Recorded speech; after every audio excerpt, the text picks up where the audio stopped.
Pag-usapan natin po itong sinasabi. Ano ba ito? Proposal ba niya ito or for publicity only? Talaga itong si Senador Cayetano. Abogado pa naman ito, Senador Alan Peter Cayetano. Alam niyo kung ano sinasabi niya ngayon? Dapat daw magkaroon ng boses o kinatawan ang religious organization ng oposisyon o silang mga oposisyon sa Independent Commission for Infrastructure na binuo ng Pangulo sa ilalim ng Executive Order Number 94 para mag-imbestiga sa graft and corruption, not only flood control, infrastructure, kung hindi sa lahat na korupsyong nangyari noong nakaraang administrasyon at sa 3 taong administrasyon ni Pangulong Marcos.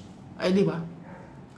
Kaya po ako na pilitan o sinadya kong gawin topic ito para hindi kayo malinlang kasi napakarami po ng mapanlinlang, ng mga statement, mga suntok sa buwan, ng mga idea, mga walang kakwenta-kwentang idea. Kaya nga tanong ko, ito ba gusto talaga niya mangyari o publicity lang? Pero patulan natin. Para po sa akin, opinion at analysis, maling-mali, wala sa hulog, wala sa lugar, ang sinasabi ng senador na dapat magkaroon ng kinatawan ang oposisyon at religious sa Independent Commission. Alam nyo, nakakaubo itong isyong ito eh. Hindi kaya alam, imposible namang hindi niya alam yan, abogado siya eh. Veteranong senador at congressman. Naging diplomat pa yan dahil naging foreign affairs secretary, naging speaker yan. Nakakodita nga lang sa speakership. Kaya nga independent, pag sinabing independent, non-partisan, hindi pwedeng samahan, hindi pwedeng lagyan ng iba-ibang sektor, politiko kung ano man, kasi nga independent. Di ba? Ang linaw nun eh. Kaya ko po pinapaliwanag ito, hindi naman ako nagmamagaling. Kasi yun ang aking paniniwala at yun naman talaga ang tama. Pag sinabing independent, non-partisan, talagang independent yan. Ba't mo hahaluan ng oposisyon? Bakit mo ngayon hahaluan ng religious organization? Ano yun, Senador Alan? Matanong nga kita. Iso lang, wala akong personalan. Kaibigan kita, Alan Cayetano, Senador. Kilala mo ako. Ano bang ginawa mo nung ikaw ay speaker? Nung ikaw ay congressman, naging speaker, naging foreign affairs secretary sa mga pinagagawa ni Digong Duterte? Ang korupsyon nagsimula pa, matagal na, pero tumindi noong 2016 hanggang ngayon 2025. Ikaw ay congressman, senador at ano tawag dito? Foreign affairs secretary. Nagpa-imbestiga ka ba sa graft and corruption sa Duterte administration? Anong ginawa mo dun sa Operation Tokhang ni Duterte, paglabag sa karapatang pantao? Wala kaming narinig sa iyo nung ikaw ay congressman at speaker at naging foreign affairs secretary. Ano ba ang ginawa mo, senador, nung ikaw ay foreign secretary, Department of Foreign Affairs Secretary, na nagpapatupad ng foreign policy ng Pangulo nung pagmumurahin ni Duterte sa national television at sa national media ang West Country, especially ang Amerika, si Barack Obama noon si Pangulo. At saka yung ating Panginoon, minura din yan eh. Di ba makadiyos ka, Senador Cayetano? Wala akong narinig kung paano may pinagtanggol ang Pilipinas sa pagmumura ni Duterte sa business community, sa international community, sa Amerika at iba pang mga bansa. Lalo na sa Europe. European Union, minura din yan eh. Ikaw ang nagpapatupad noong panahong yun ng foreign policy. Kung wala kang ginawa, ibig sabihin sinang-ayunan mo as foreign affairs secretary ang mga pinagsasabi ni Digong Duterte noon.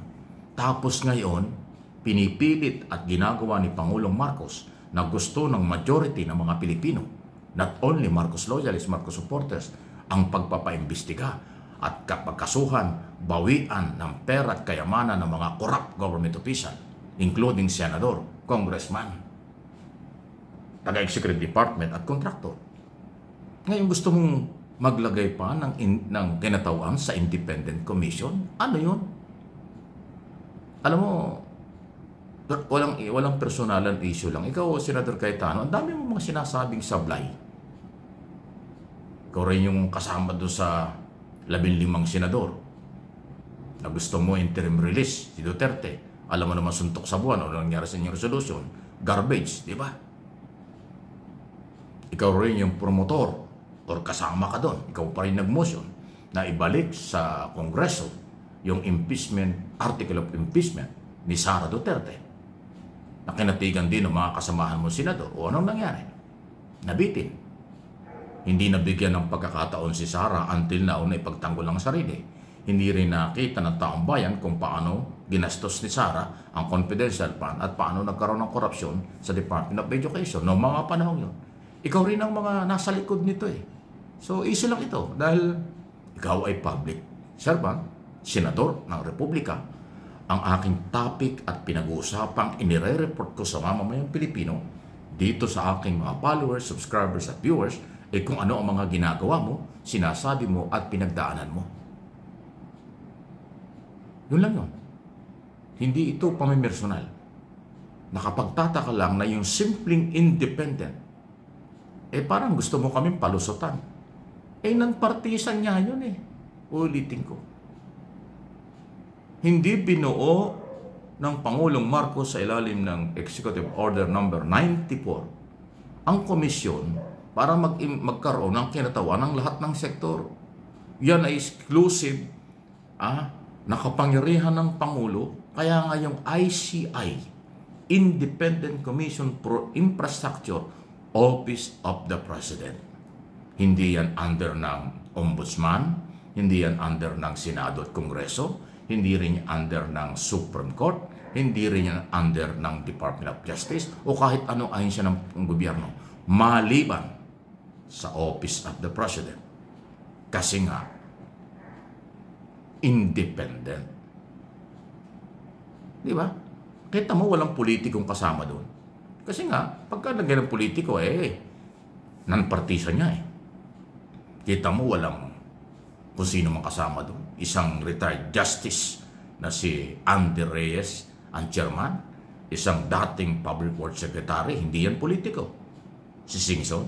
At isang CPA, kilalang SGB. Rosana ba yun?